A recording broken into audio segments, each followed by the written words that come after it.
परेशानियाँ आई हैं और अब तक क्या क्या दिक्कतें रही हैं वो सब आप बताइए। दिक्कत तो बहुत है घर जी का, जी बताइए। खाना पानी है और परेशानी बहुत है। जी जाएगी आप बताइए। यही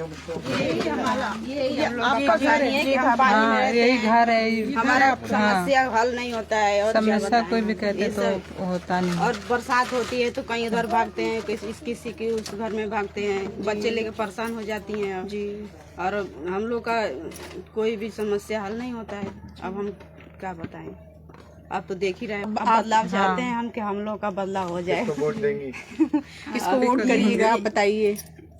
ये क्या है, बुशरा मलिक है जी हम करना चाहते हैं तो बदलाव। अभी इतनी सुविधाएं हैं, आपको कोई सुविधा नहीं मिली? ना ताकि घर है जैसे हम देख रहे हैं, घर भी काफी आपका पानी बढ़ जाता होगा। नहीं तो बरसात के दिन चल निकालने लगती है थाली से, कभी कुछ से, तब जाके छोटा सा लड़का है, 2 साल का है, वो लेके पाइप अपनी बढ़ जाती है। और इतनी योजनाएं चलती हैं प्रधानमंत्री के उससे, तो आपको कोई योजना का लाभ भी नहीं मिलता? ना आपने कोशिश की है, किसी से कोशिश कहा है? हाँ, हो जाएगा, बस इतना ही बात है और हो जाएगा तो हम देखते ही रहे। अब देखो कितने जमाने में होता है कि नहीं होता। कि मैं अपनी तरफ से इनके लिए जो भी कर सकती हूँ वो चीजें करूँ। मैं आई हूँ यहाँ प्रचार के लिए, बहुत देर से मैं घूम रही हूँ। अभी मैं बनकुइया से आई हूँ, वहाँ भी मैंने देखा बहुत खराब हालात हैं।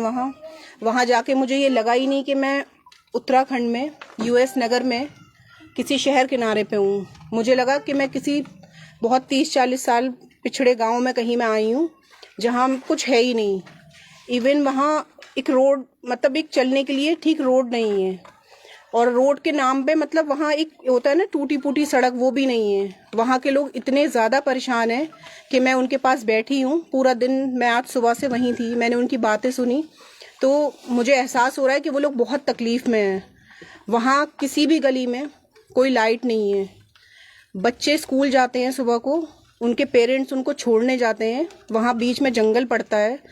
बरसात के दिनों में वो बच्चों को लेके वहाँ जाते हैं, उसके बाद वो जंगल में रुक के अपने कपड़े चेंज करके तब वो बच्चों को छोड़ने जाती हैं। महिलाएं वहाँ इस कदर परेशान हैं कि वो जो पुरुष वहाँ आते हैं वो उनसे बात नहीं कर सकती। मैं आधा घंटा हर घर में बैठी हूँ, उनकी परेशानियाँ मैंने सुनी हैं। तो बस मुझे यही है कि मैं कोशिश करना चाहती हूँ कि उनके लिए ये चीज़ें मैं कर पाऊँ। और इतना ज़्यादा मतलब वो लोग परेशान हैं कि वो चुप खामोश हो गए हैं, वो किसी से कुछ नहीं कहना चाहते हैं। वहाँ बहुत बुजुर्ग हैं जो बीमार हैं, जिनको कोई पूछने नहीं आया।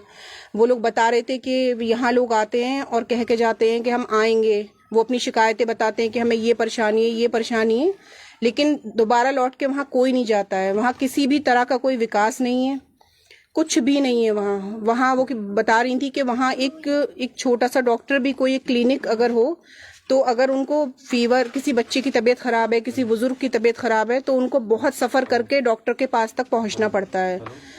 और वो बोल रही थी कि बरसात के दिन में हम इस रोड से जा ही नहीं सकते हैं, बंद हो जाता तो वो रोड बंद हो जाता है। मतलब उनको जाने के लिए रोड भी नहीं है उनके पास। किसी एक डोर टू डोर हमने लोगों से संपर्क किया है, लेकिन वहाँ कोई सुविधा के नाम पे बिल्कुल जीरो हैं। वो जो भी उन लोग कहते हैं कि हमने ये काम किया, ये वो किया, हमें तो वहाँ विकास छोड़ो, हमसे तो छोड़ दो, वहाँ के लोग खुद बताएंगे। आप कभी जाना वहाँ पे, किसी का और इंटरव्यू लीजिएगा, आप देखिएगा, वहाँ खुद बताएंगी महिलाएं कि वो कैसे जिंदगी जी रही हैं। लग ही नहीं रहा, हमें लग रहा हम अपने बचपन में चले गए उस गाँव में जाके। वो 40 साल पिछड़ गया है गाँव।